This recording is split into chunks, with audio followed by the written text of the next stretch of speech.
Iron man क्यों Peter Parker की इतनी चिंता करता है? इसके पीछे एक डार्क थ्योरी है।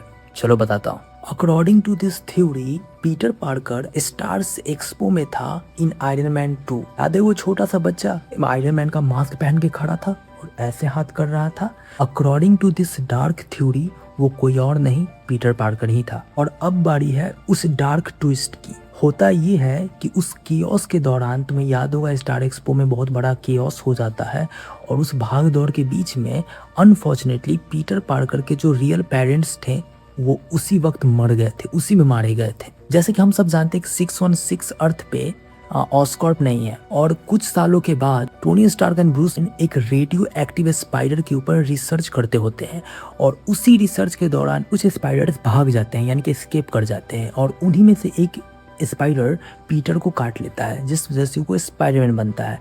और जैसा कि हमें कैप्टन अमेरिका सिविल वॉर में पता चला था कि टोनी स्टार्क ने यूट्यूब पे वीडियो देखा था, एक लड़का जो कि वेव स्विंग कर रहा है और उसका पता करते करते वो पहुंचता है पीटर पार्कर के घर पे।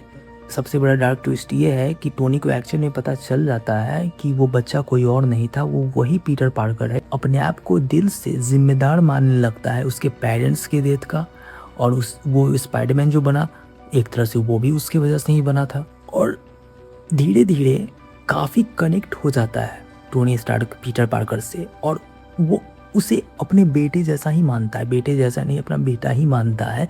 इस वजह से ही वो एंड गेम में अपने लाइफ को रिस्क करके सिर्फ और सिर्फ पीटर पार्कर के लिए ही जाता है। और लास्ट में होता क्या है, टोनी स्टार्क मर जाता है लेकिन पीटर पार्कर को वापस लाकर। आपका क्या मानना है इस थ्योरी के बारे में प्लीज़ कमेंट करना।